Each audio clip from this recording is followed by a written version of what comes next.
这本笔记是爷爷留下来的，里面记载了无数令人匪夷所思的故事。我称它为《盗墓笔记》。那是一个兵荒马乱的年代，爷爷迫于饥荒，不得不用墓中挖出来的文物去换取粮食。每每出生入死，衣物一重一重地向我袭来。爷爷笔下的预言竟在我身上一一验证。冥冥之中，这本笔记带我走进那神秘又险峻的盗墓世界。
如果不是我怂恿你的话，我们今天也不会这样。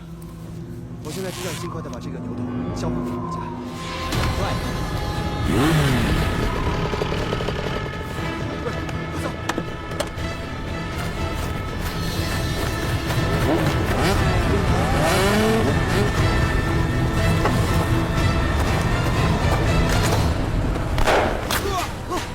不行！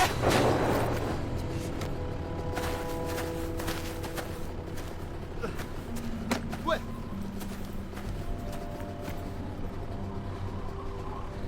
跑啊！怎么不跑了？有本事，你俩继续跑。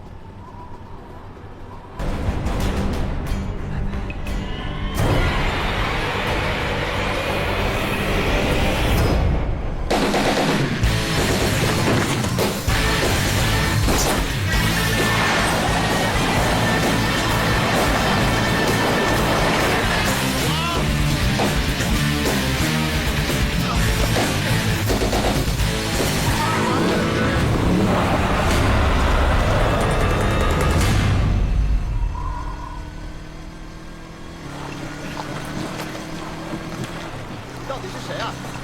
王月半，江湖人称王胖子。两位小朋友叫我胖爷就行。哎，你们两位怎么称呼啊？我叫派少，他叫吴邪。谢谢你们胖爷救我们。叫准点儿，是胖爷，不是胖爷爷。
停这儿干嘛呀？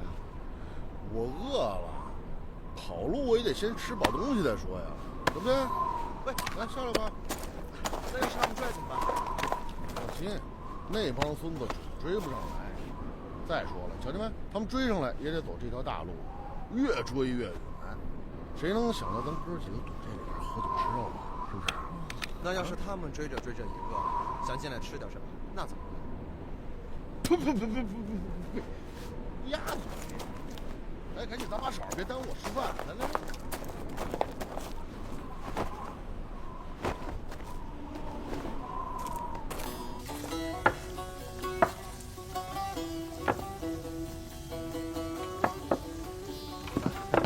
300套，对，100套，那保证金7分钟。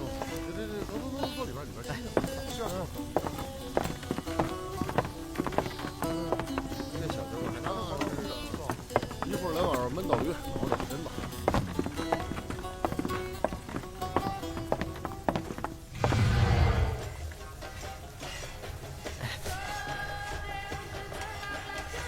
来，喝碗奶茶热乎热乎。谢谢。胖哥，你还会蒙语吗？那是，我不光会蒙语，我还会手语呢。这是我爱你，这什么你知道吗？胖爷，胖哥，你怎么会突然出现在这个地方救我们？你该不会是刚好路过吧？太对了，你说怎么就这么巧啊？我真是碰巧路过，缘分，是不是？你来这儿做什么？旅游，我这人打小就爱旅游，我爱凑热闹，反正哪儿人少去哪儿。你是哪儿的人？北京欢迎你，北京人。哎，你们俩呢？你们俩哪儿的？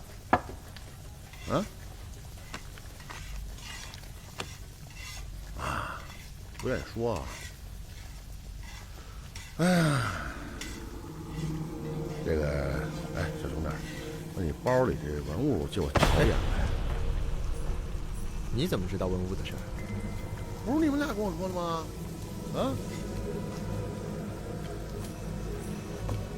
胖子，你到底什么来的？我开车走大路来的呀。可能是我记错了，要不就是刚才追你们那帮人，他们跟我说的，我记不清了。反正有人跟我说就是了。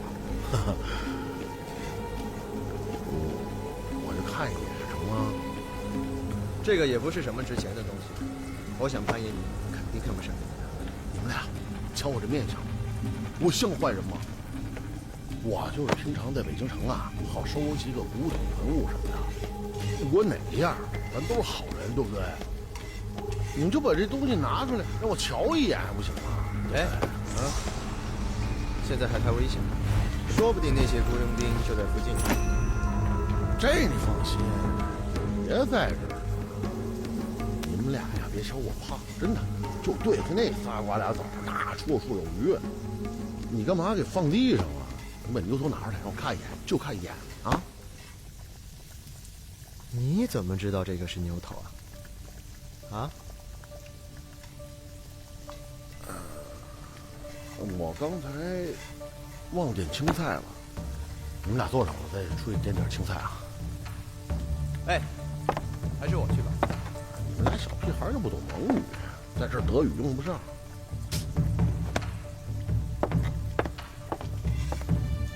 这胖子还知道我们是德国留学生，说不定他就有问题，雇佣兵就是他引过来的。那倒不是，这个胖子的做事风格远不及那些训练有素的雇佣兵。估计他就是个文物贩子，不知道从哪儿打听到了牛头的消息。他也想了这个牛头，咱们小心点。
看看是打还是跑，给通个话啊！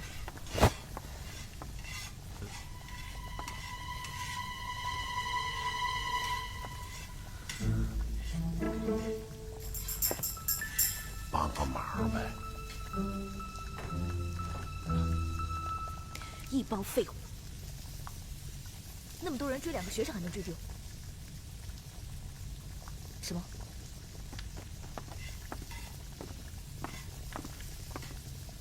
他们多一个帮手，加起来一共才3个人，追丢了还好意思跟我说？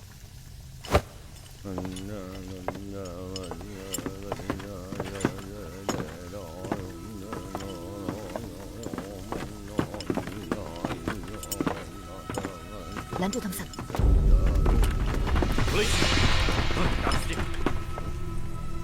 ！Kaden Hannes si.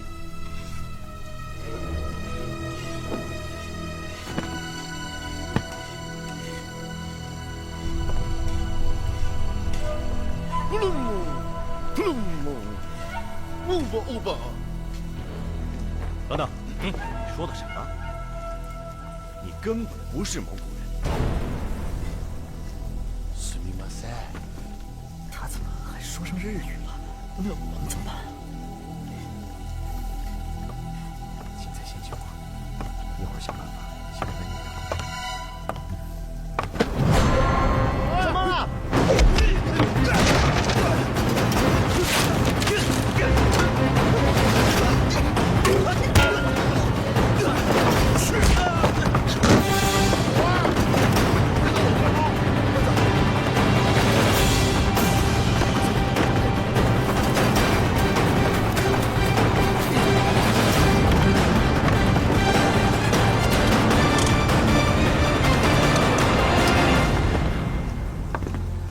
哎，等会儿，你们这么多人打我一个不合适吧？算什么佣兵啊？丢不丢人？我都替你们脸红哎！你等会儿，你个子太矮，边去！你太瘦，打死你算谁的？你别动啊！你头发太少，你也别少。那就那女的了。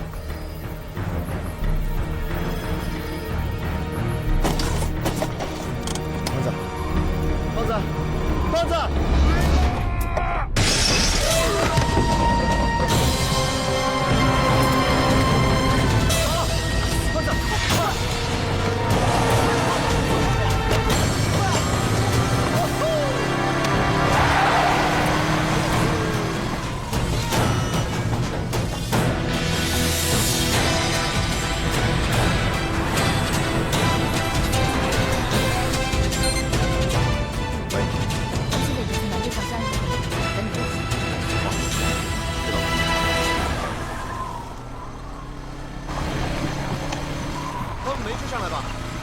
不追他们了？不可能啊！你也太天真了吧？难道有诈？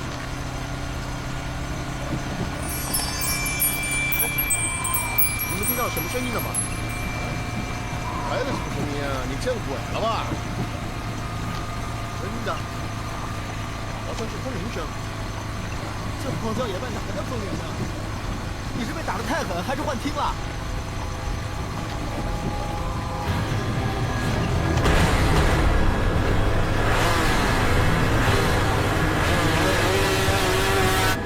老板，是我和六探现在就往山上去。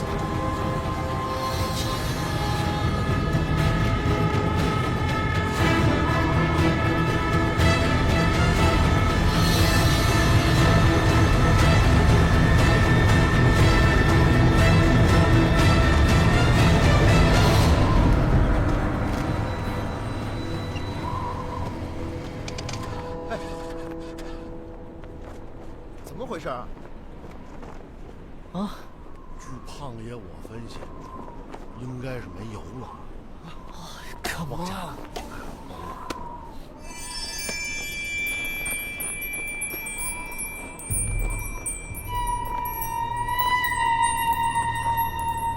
哎，我说的没错，那个风铃声就是从这个庙里面传出来的。你该不会是又幻听了吧？别管那么多了，先坐着再说。走。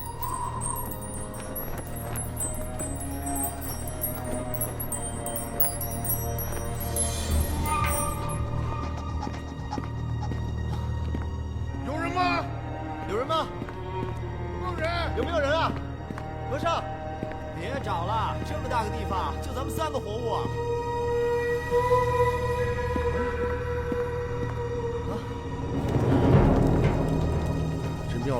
定是临时有事出去了。你瞧这贡品，一定是给过路人准备的。哎，那边有个后门，我们从那儿逃吧。走。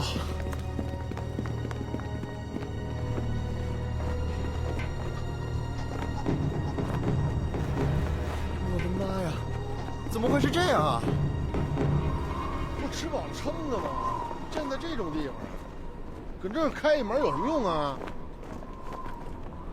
胖爷，这是什么呀？这照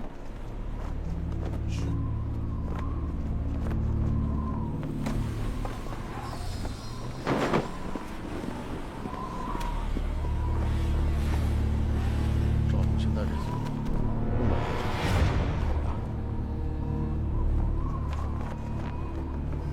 哎，长领头那娘们叫什么名儿？我听他们手下好像叫他阿宁。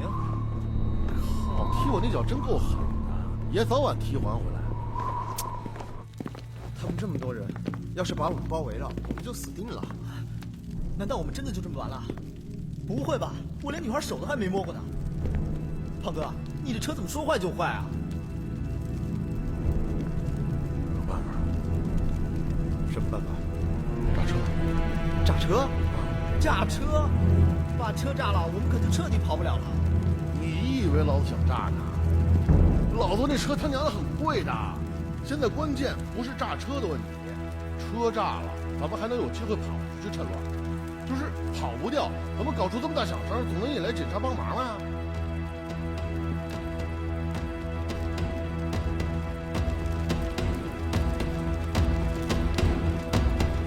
别想了，赶紧帮忙啊！班长，帮忙！这可都是艺术品啊！哎呀！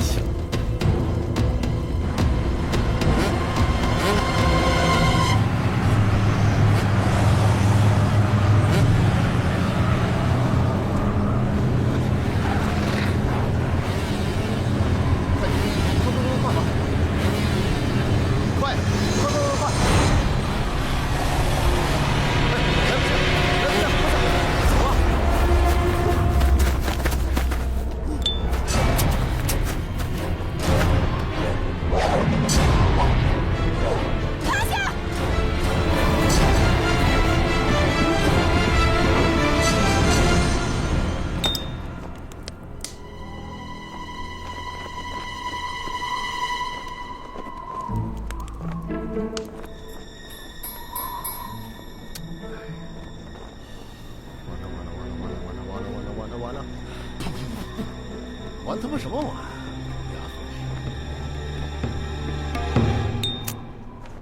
哎，你怎么这么多伙计啊？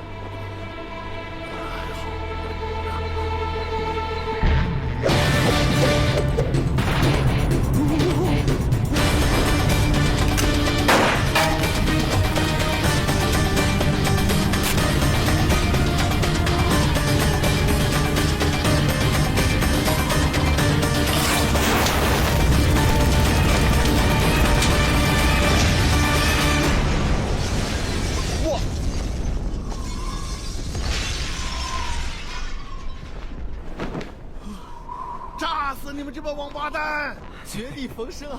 我们赶紧趁乱逃吧。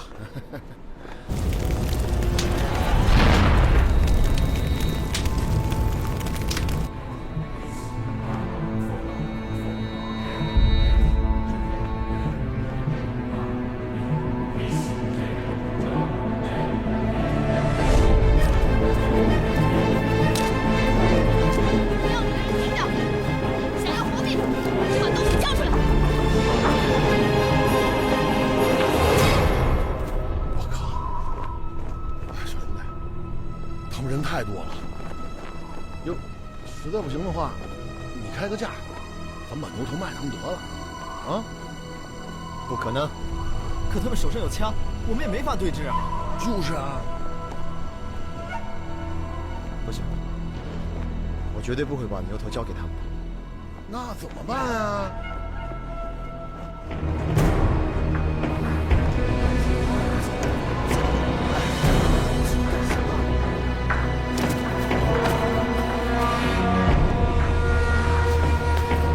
我们要求谈判。你们没有谈判的权利，留下东西。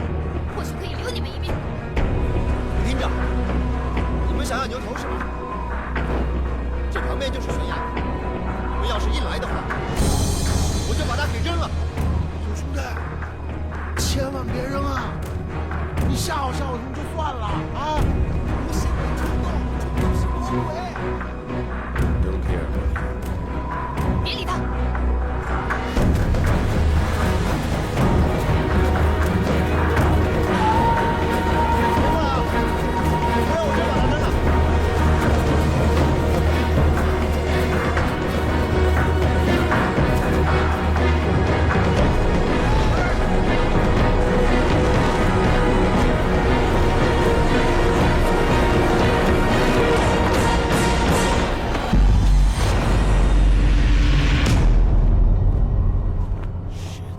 你疯了！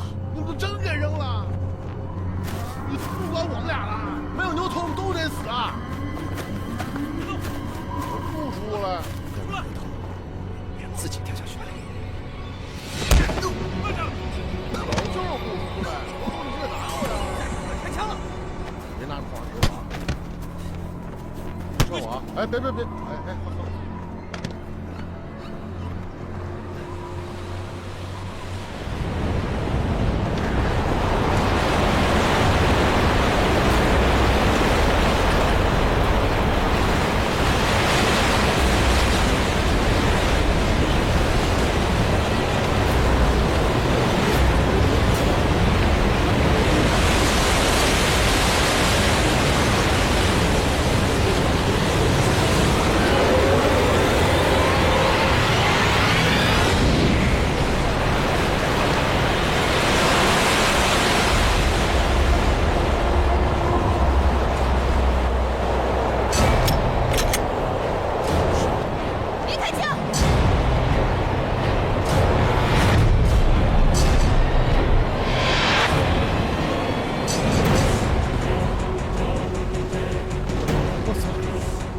这是人是鬼？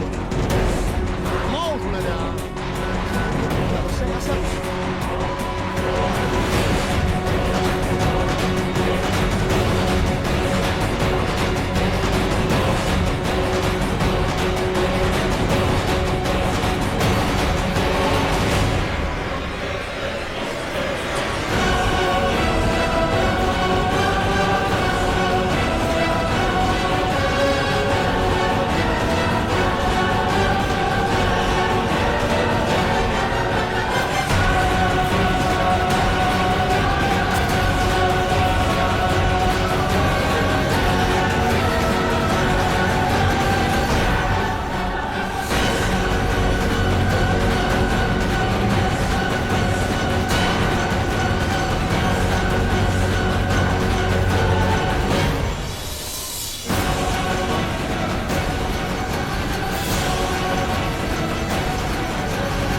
谁的？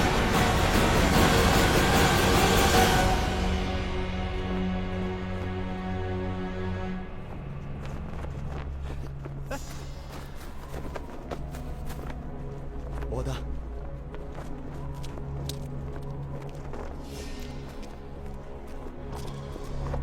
老板，撤退，什么？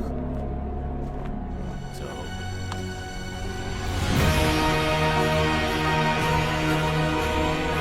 全体撤退！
简直就是他妈的不对劲儿。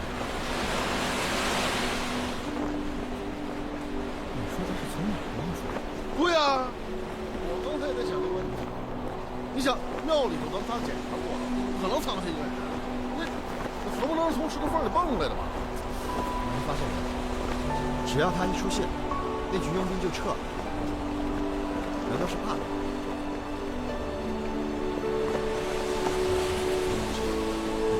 太是去哪儿？那边啊，那边。那边。你傻呀？那边是悬崖，那边。对，那边悬崖，这边。石头剪刀布。这边。还说是那个。废话了吧？你们俩等我会儿啊，慢点。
早点把牛头交给国家，免得夜长梦多。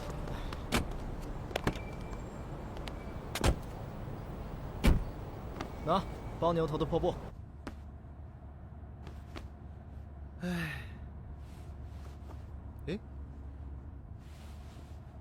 这唐卡有点奇怪。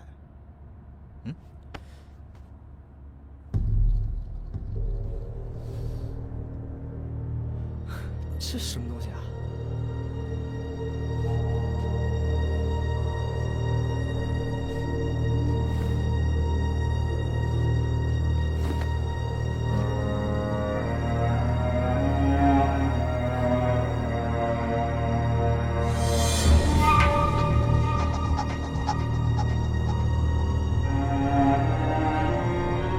这上面好像记录了什么信息。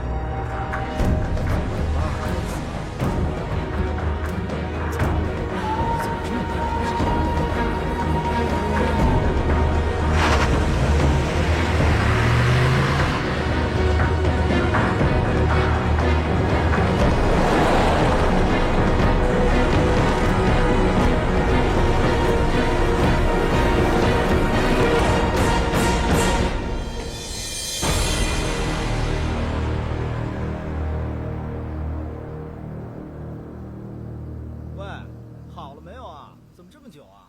好了，好了，好了。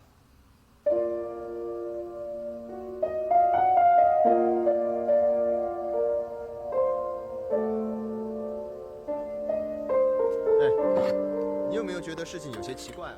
怎么了？我们匿名把牛头捐给文物管理所的这件事，已经过去3天了，但为什么连一点新闻报道也没有呢？你想出名啊？我想出名的话，早就敲锣打鼓去捐了。但这么大的事情，连一点动静都没有，你不觉得奇怪吗？这就说明这个牛头没有什么特别之处。什么？没什么特别之处，还要我们拼命送回来？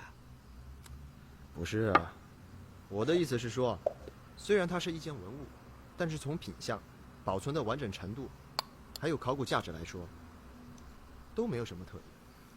既然没有什么特别之处，为什么那群雇佣兵为了它死咬着不放，一路追杀我们呢？如果真如你所说，没有什么特别的价值，为什么那个漂亮的女首领会那么紧张，还一路跟着我们？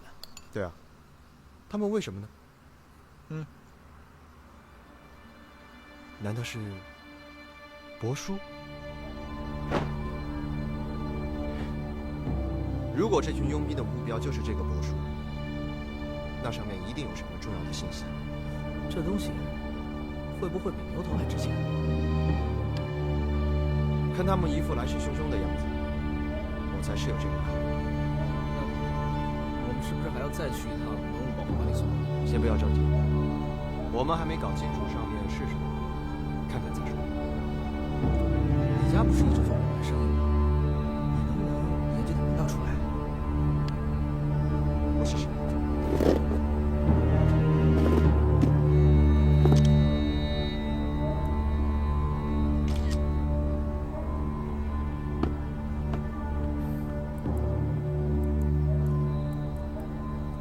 这个帛书看上去有些年头，从这一侧看，有明显撕裂和割断的痕迹。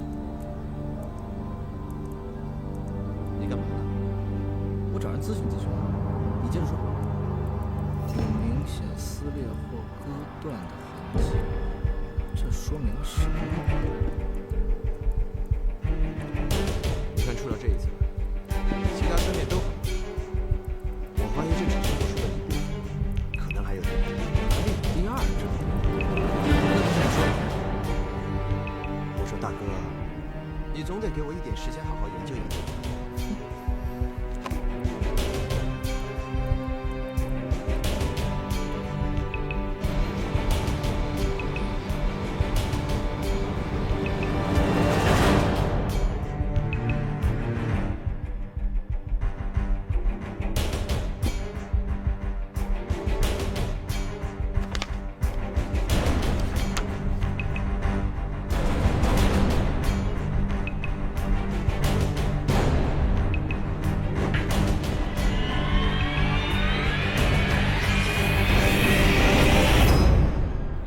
吴邪，你盯着那破布已经3天了，放弃吧。你怎么就这么没好奇心啊？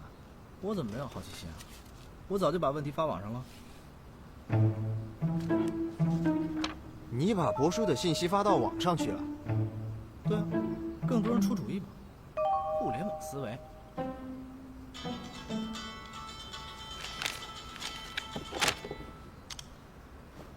喂？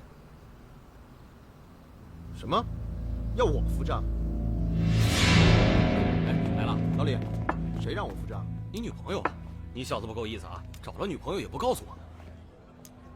我女朋友？是啊，以前没见过你带女孩来吃饭，这第一次就带了这么漂亮。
恐怕有些人不是这么想哦。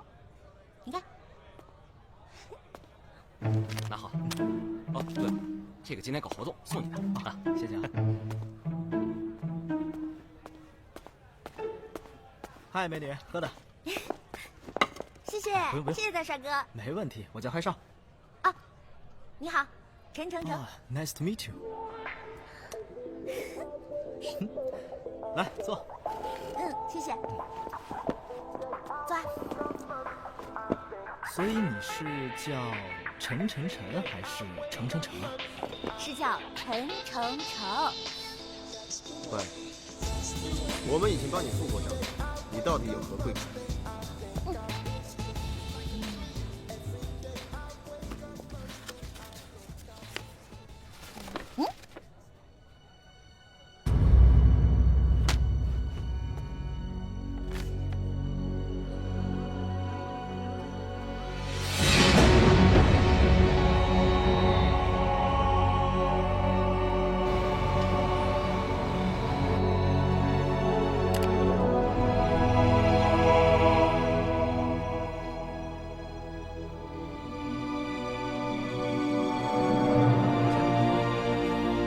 开了这么久博书，看出什么名堂没有啊？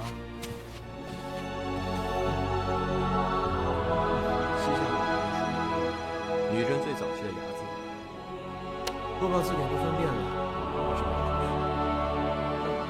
他讲什么？我就是看不懂这里面的意思。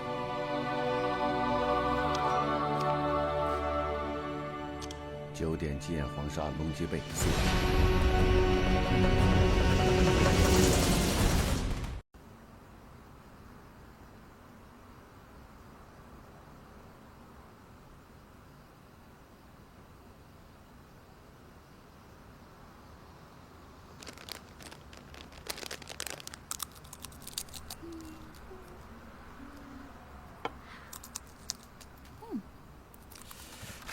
吃，你就知道吃。你那半片柏树拓片是从哪儿来的？是我无意中从我姑姑的资料里找到的。你姑姑是谁？这个不能告诉你。那你姑姑是做什么工作的？难不成也是考古？你好聪明啊，被你猜对了。在我很小的时候，我姑姑在外出进行一项考古探索的时候失踪了。后来我也学了考古专业。前几天，我翻查姑姑留下的资料的时候，发现了这个柏树拓片。好了，搞定。让开。吴邪，现在2片柏树已经拼到一起了，你能看出点什么来吗？啊？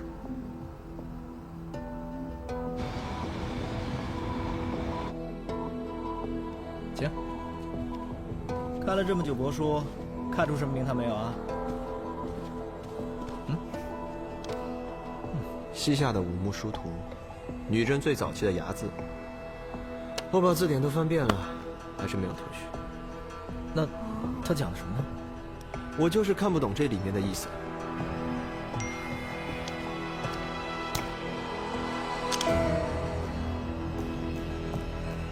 我得出去一趟，三叔找我。 9点鸡眼黄沙龙脊背素来，什么意思啊？三叔的暗语，新货到了。龙脊背是个好东西，应该是珍贵的文物。我三叔眼光很高的，他说好，一定是好东西。我必须去看。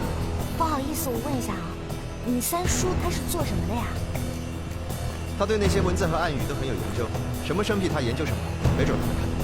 有什么事儿回头再说。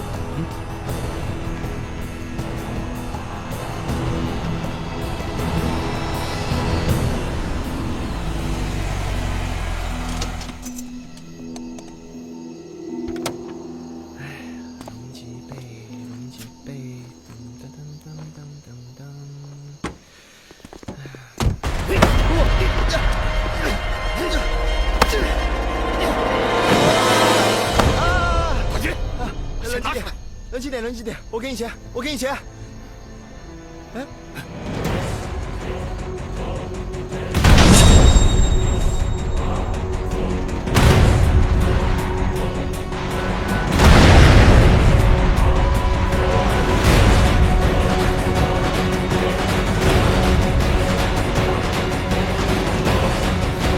别过来！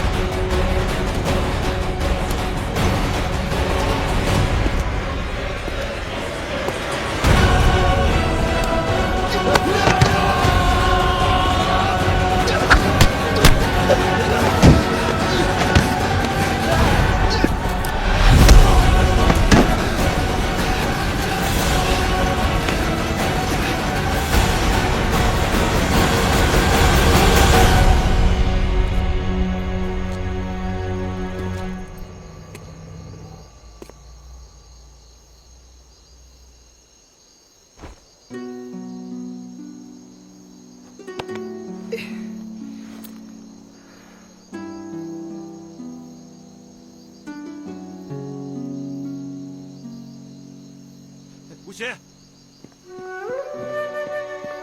三叔，发生什么事了？刚才遇到打劫的啊，多亏这位兄弟出手相助。人没事就好。哦，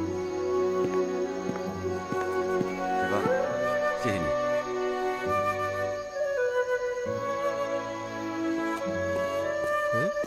三叔，你认识那个人啊？第一次见，朋友的朋友。哎，看到没有？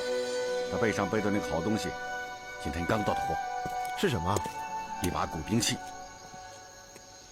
你就这么容易让他拿走了？哎，我特意过来就是为了看他呀。你还好意思说？现在都几点了？我说了9点半，你这臭小子！哎，算了算了，三叔，你这把龙脊背应该又卖了不少钱吧？没有，我是馈赠好友，可不是贩卖文物。馈赠？你以为我会相信你啊？你这小子最近这一阵子都不见你人，这几天你都跑哪儿去了？这也不及三叔您神龙见首不见尾，我们都快成单线联系了。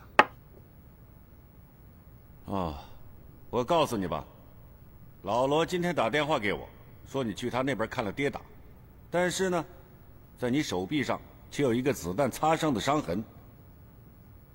我想问你，你到底去干了些什么？没什么，撞上的。你还想骗我？你小子老实告诉我，是不是跑去德国保护文物了？没有，怎么会呢？哎呦，你当你三叔这么容易被骗啊？我告诉你，我猜都能猜到，亏你想得出来。你说你要有什么3长2短的话，我倒应该怎么有脸去见你的爸妈？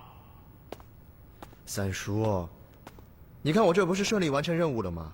我人也活蹦乱跳的，东西也交给国家了。哎，三叔，我这有个东西，想让你帮我看一看。我不看。三叔，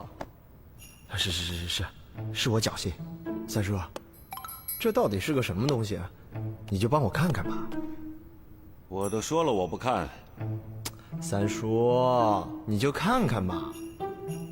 三叔，三叔，三叔。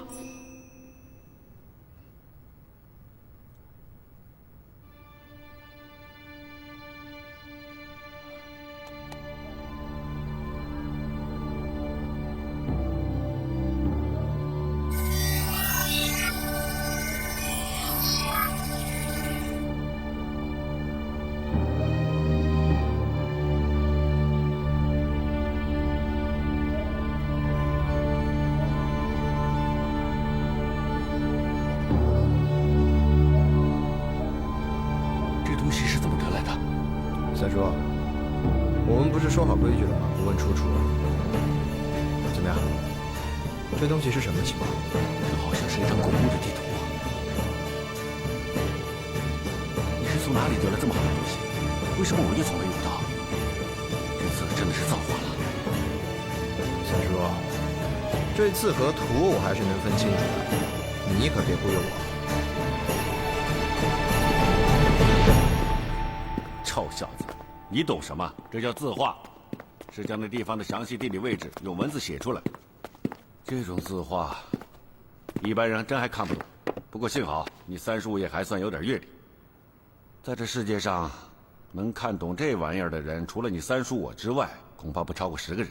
三叔，这上面是不是写着向左走，然后向右走，看见前面大树向右拐，看见一口井，然后钻下去？不是这样吗？真是孺子不可教也！我说你的悟性怎么这么差呢？哎，看样子我们吴家到你这一代就玩完了。根本没有人教我，这能力又不是天生的。哎，三叔，这东西到底怎么看啊？我现在暂时还没法完全看得出来，不过应该是战国时期鲁国的一个贵族，因为他的墓穴所在都被人写在了这张帛书上面。想必是个地位非常高的人，而且这个墓地必然十分的隐秘，是个好土，值得一学。臭小子，我还没看完呢。我劝你还是死了这条心吧。就让我再看一眼嘛。哼，不给。我说，臭小子，你怎么这样？你要用我的时候就叫我看，不用我的时候不让我看一眼。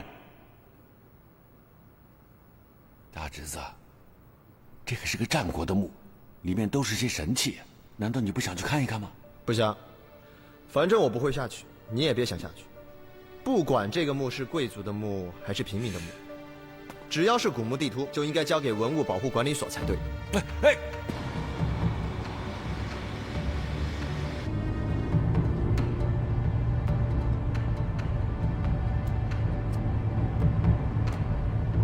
这还是要去哪儿的？不接电话。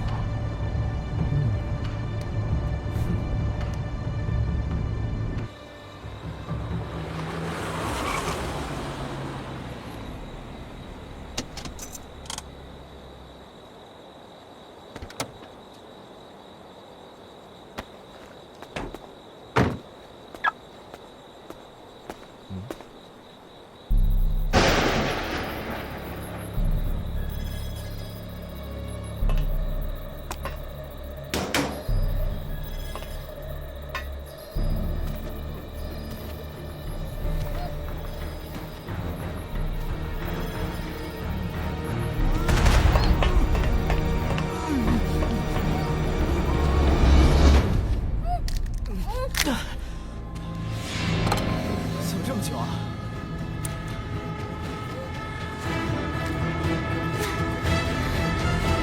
发生什么事？走了不久，有几个黑衣人突然闯了进来，还把魔术给抢走了，你知道吗？魔术？爸妈，那件文物我已经交给文物保护管理所了，但是我好像惹出了一个更大的祸。可我觉得我没有做错。在德国念书的时候，我曾经看见博物馆中放着很多我们国家的文物。在德国同学赞叹文物的时候，我却不知怎么解释，为什么我们的文物会出现在这里。爷爷那辈人或许有各种不得已的理由，将出土的文物卖给文物贩子们。可现在更多的人只是为了利益，让这些美好的东西永远离开了我们。我当时就决定尽我所能去保护文物，不再让那些文物贩子和盗墓贼有机可乘。你们放心，我不会让那帮人破坏古墓，也绝对不会让他们伤害我身边的人。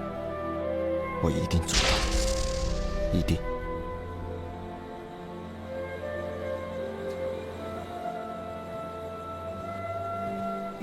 吴邪，这群黑衣人并没有伤害我们，他们只是抢了柏树就走，没问别的。我觉得事情还没有你想象的那么糟糕，他们也是有所顾忌的，不敢乱来。你说对不对？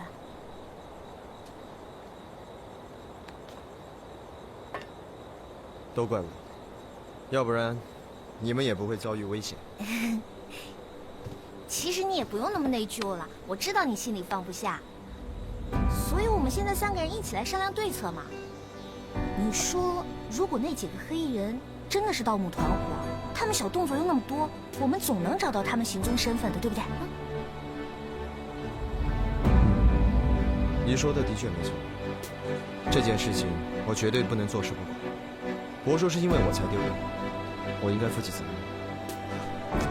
都怪我，如果不是我非要把柏树合二为一的话，他们根本找不到墓在哪里。其实呢，我已经想到了一个很好的办法。如果我们3个人在那个境外盗墓集团动手之前，先找到古墓，再把文物保护起来，他们就没有机会下手了呀。先找到古墓？先找到古墓，然后让国家保护它，他们就没有机会下手了。好主意。你们想的也太容易了吧？我们要对付的可是境外盗墓集团。上次能够活着把帛书从德国运回来，已经是祖宗保佑了。没有关系啊，你不是还有你三叔吗？我三叔？不行不行，我三叔根本就是一个土秃子，要他去干没有利益的事儿，想都不用想。什么？帛书被抢了？你的朋友说的对，吴邪，咱们手上没有任何证据，没有任何理由可以叫警察去抓人的。就知道你会这么说。你知道？三叔，我刚才已经想过了，现在报警确实有点不合适。这件事情也是因我而起，我绝对不能让那个盗墓团伙先找到我。所以这次才请三叔你出山，比他们先一步找到那个古墓的确切位置，一起保护文物，这才是最好的办法。我帮你们找到古墓的位置，没错。然后再和你们一起去保护那些文物。没错。哼，你小子想得挺周到啊！可是那张帛书被你藏起来了，你让三叔我解什么？你当三叔是谁啊？你想藏起来就藏起来，想让我解就解，把我当猴耍，我不高兴了，不看了。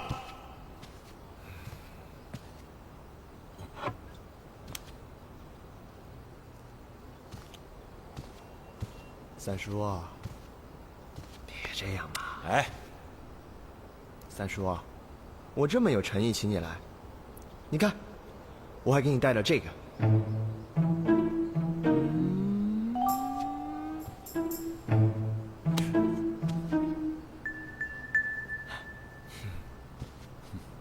算你小子会做。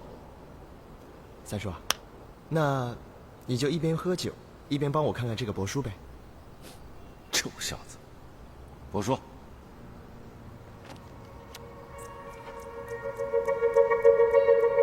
三叔啊，你要加油哦！大侄子我可看好你哦。来，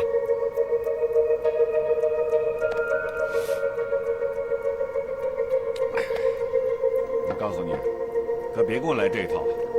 这天下能够解开这帛书的人不超过……我知道，10个，所以你赶紧解啊！我们随时准备出发。这解图归解图，你这下墓的事情我们得在意。为什么要在意啊？这个墓我是肯定要去的。你以为你是打不死的？保护古墓这种事情不是你说保护就能保护的。靠我一个人当然是不行的，这不是有三叔你吗？下墓真的不是开玩笑的，那地方可没有空调啊，而且一片漆黑，到处都是机关，随时随地都有可能丧命的。你又是家里的独苗，如果你有什么3长2短，我怎么跟你爸交代？带我去就算了，当我没说过。哎，大侄子，你和你的小伙伴们都留在这里，不是还有你三叔吗？三叔帮你们。三叔啊，就你那个个人爱好，我还不清楚。反正我是绝对不放心你一个人去的，你去哪儿我就跟着去。这古代墓穴的可怕不是你想象得到的，这真的不是闹着玩的。好吧，既然这么勉强，那我们就当什么事情都没发生过。哎哎！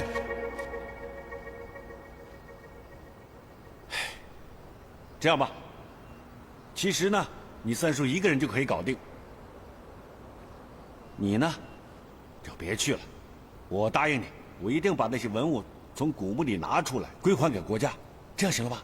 你以为我会相信你啊？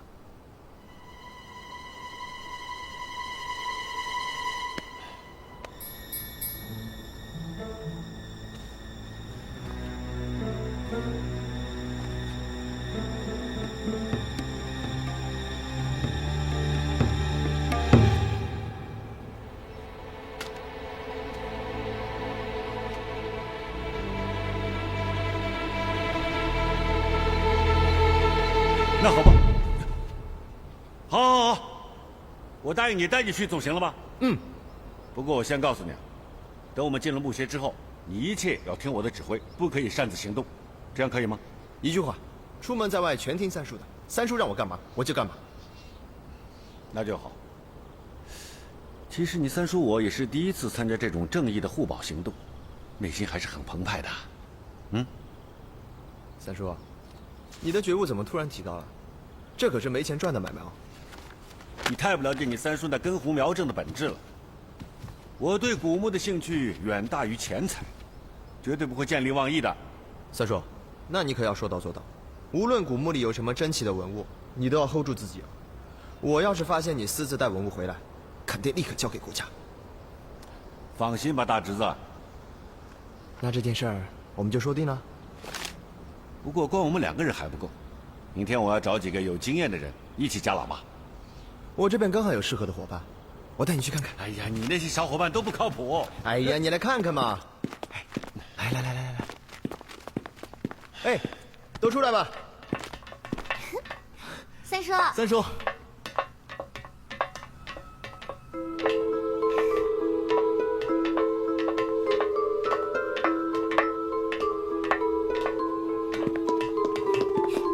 三叔好。三叔，这个是嗨少，这个是陈晨晨，他们俩都是我的朋友。如果真的要下墓的话，他们俩跟着一块儿去。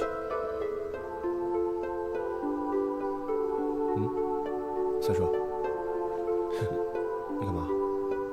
你刚才说什么来着？我说，如果我们下墓的话，就带着嗨少和陈晨晨一块儿去。这都是你们商量好的吗？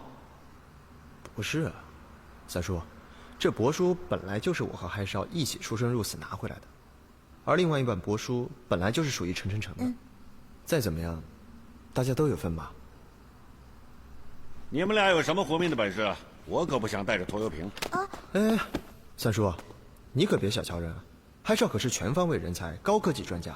现在都是新时代了，我们应该多利用新技术。那些乱七八糟的东西对我们这行来说没用。事实证明，从德国回来的这一路上，高科技是发挥了很大作用。你有什么本事？你说。我的……他能吃，到哪儿都饿不死。哎呀，还少，别添乱了。三叔，其实我这个人很有本事的。我说什么呀？说什么呀？那就是没有了。不行，你们2个都不能下去。三叔，我跟吴邪是一起经历过生死考验的。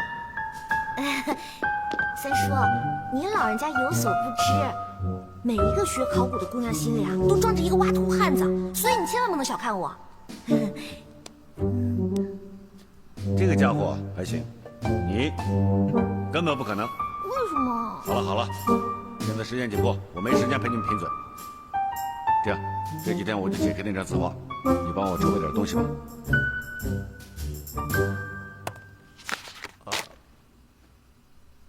千万别买了假货。哦。三叔，你还是带我一起去吧，好不好？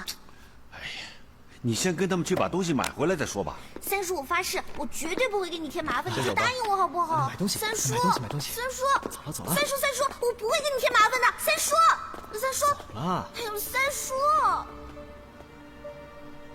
怎么会这么想呢？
哎，这么早，进来。三叔啊，你要的东西我都拿过来了，在外面车里。哎，平时你干事没这么积极啊，今天怎么这么快？一共20800。这字画我已经破译出来了，大有来头。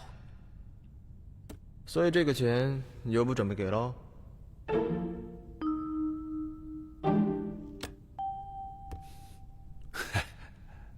说什么钱嘛？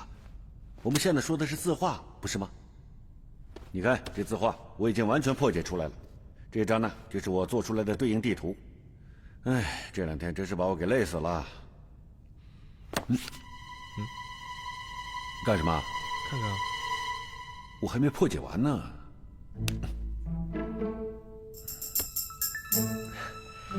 三叔啊，你都能看懂啊？看懂了，牢记于心了。那就好。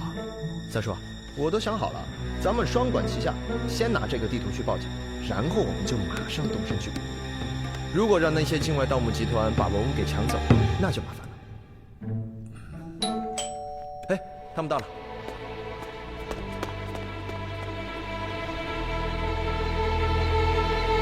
三叔，赶快，你还没吃早饭吧？我给你带了特别好吃的早饭，你看炸鸡，是不是很喜欢吃啊？来吃啊，很好吃的。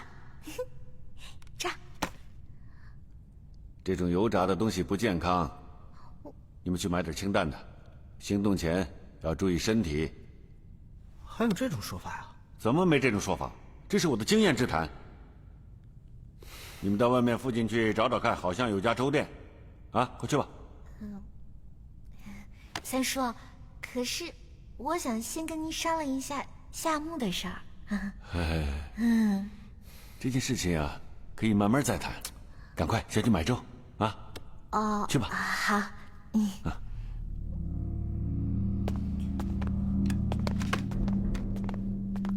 发什么呆啊？我怎么觉着三叔有点怪怪的呢？他像是故意把我们吃走啊？我怎么就没有听说过下墓前要注意饮食的说法呀？对，肯定有问题。陈真诚和嗨少都已经准备好了，我们几时出发？我可没有答应要带他们2个去啊，尤其是那个姑娘。哎，你这可是偷听。嘘，别说话。可是三叔啊，陈真诚也帮了不少忙啊。我这也是为了他好啊。我们这次的行动很危险，你说，如果万一真的半路上遇到那个盗墓团伙，我还要保护你们的安全，我实在没有能力再看着他了。三叔，你为什么不让我去？这帛书有一半是我们家的，器材也是我帮你买的。你突然说不让我去，你这也太不够意思了吧？亏我大早上还给你买好吃的。陈晨晨，三叔他不是这个意思。你先别说话。哎呀，我绝对不会拖你后腿的。我吃的是比还少多，可我力气比他大呀。我同意前半句。你别说话。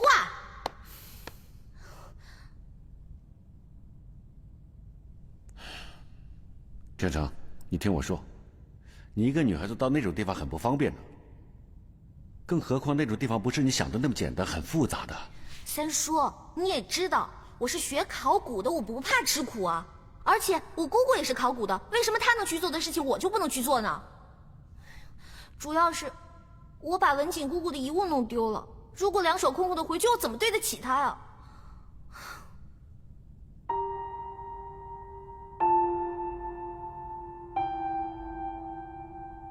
你姑姑是陈文锦？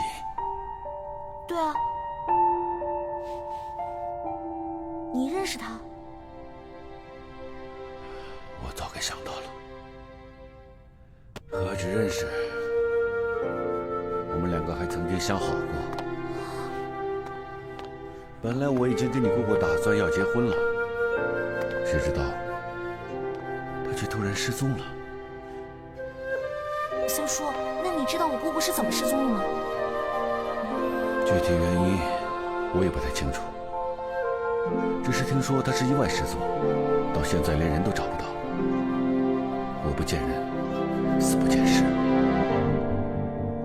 不对啊，你们家的事情你应该知道的比我清楚才对啊。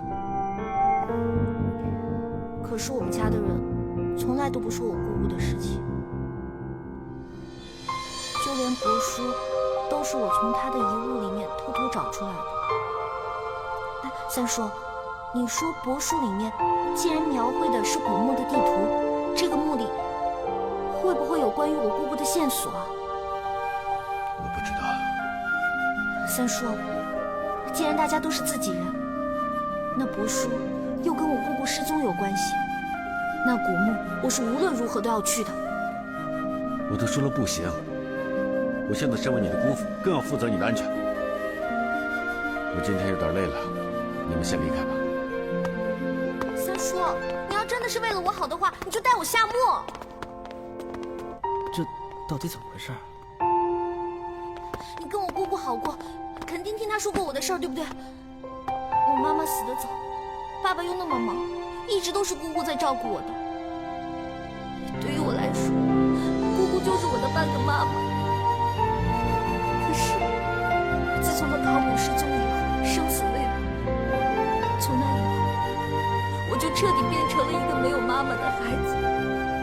我爸爸他寻找姑姑那么多年都没有结果，他在病床前唯一的遗愿就是希望我姑姑能安全的回来。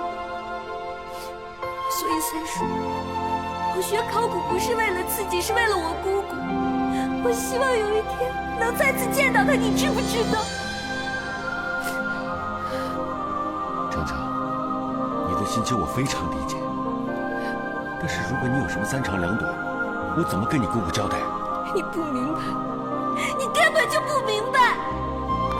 程程，程程，程程，程程，你替我三叔给你道歉。我不需要你道歉，我只想要找回我姑姑。你家里的情况，我之前不知道。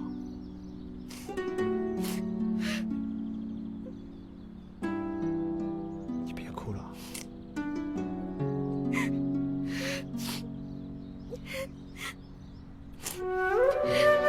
不行，帮我说服三叔，劝劝三叔，我求求你了，让他带着我一起下墓好不好？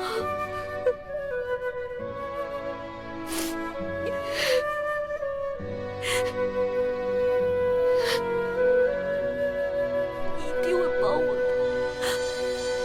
对不对？你听我说，不是我不帮你，三叔说的也有道理。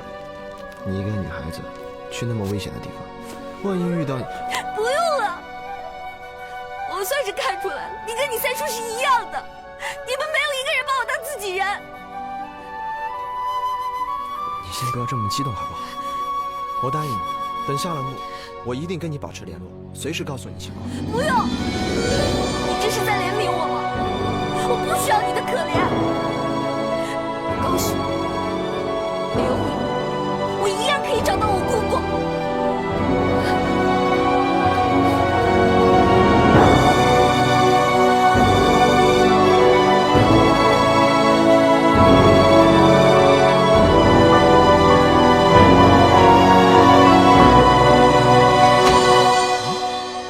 你是不是又忘锁门了？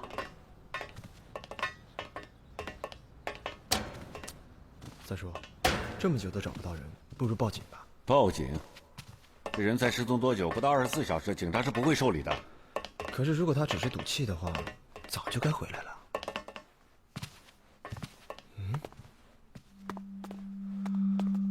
有没有搞错？我家就这么容易闯进来？糟了，正好陈程程不见了，难道他被盗墓团伙抓走了？不排除有这种可能性。看之前那伙人的做派，确实能干得出绑架这种事。如果我答应带他去古墓的话，他就不会赌气跑了。这件事情也怪我。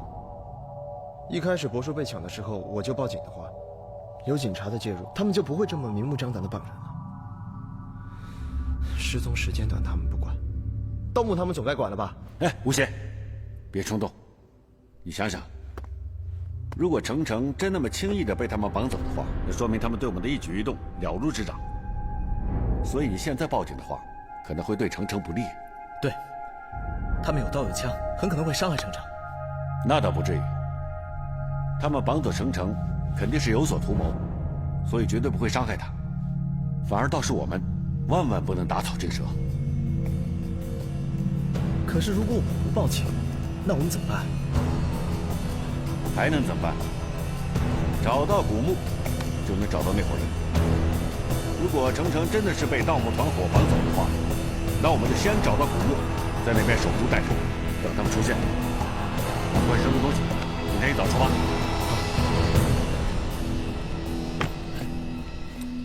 三叔，三叔好。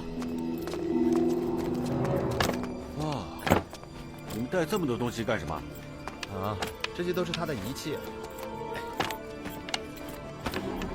这是我请来辟邪的，送给你。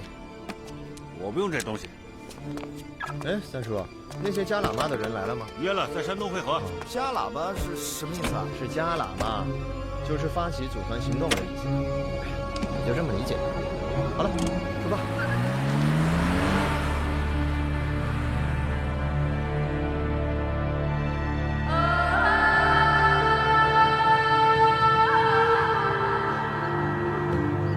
We are on the road。我们已经离开了杭州，现在我们只有3个人。这是吴邪，嗨，这是三叔。我们要去保护文物，拯救陈城。耶！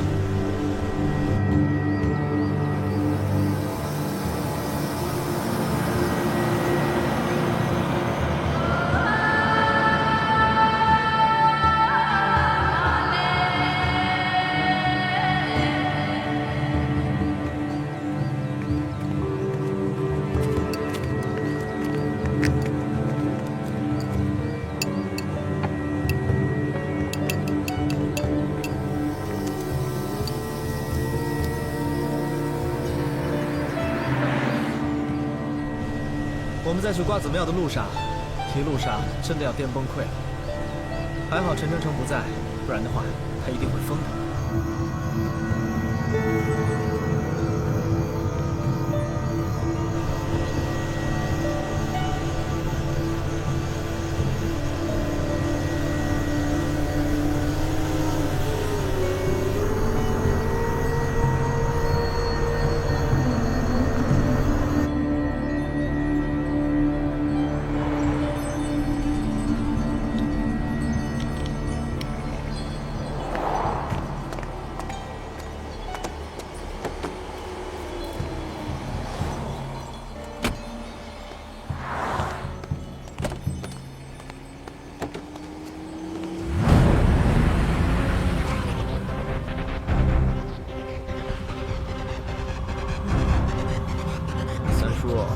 还有多久？人都快要颠死了。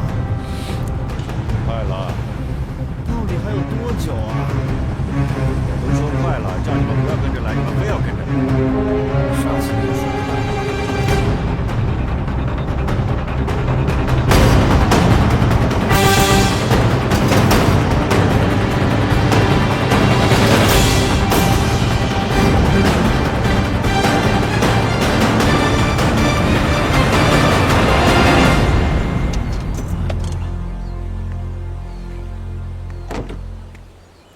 这什么破地方，连个信号都没有。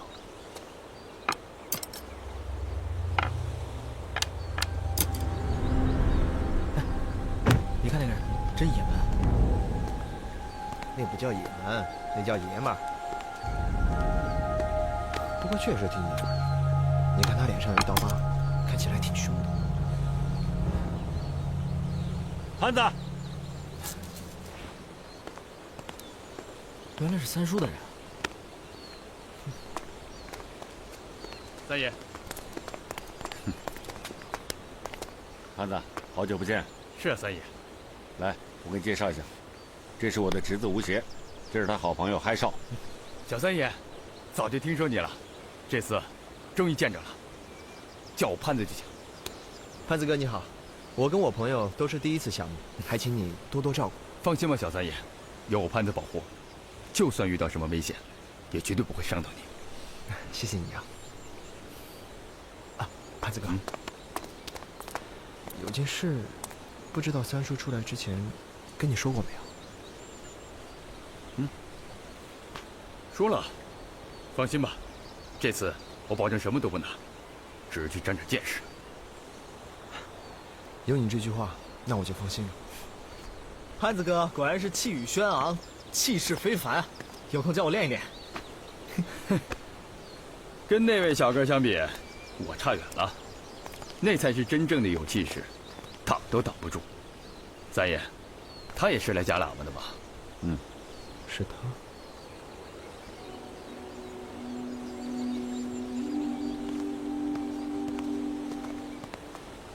这个，等向导到了，我们就出发。看看，嗨，我们又见面了。他好像不记得我们了。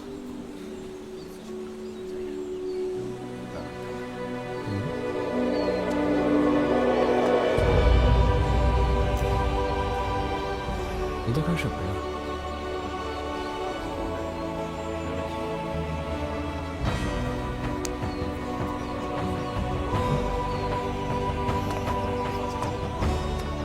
三叔，那个人什么来头？我也不知道，长沙朋友介绍，听叫他小哥。我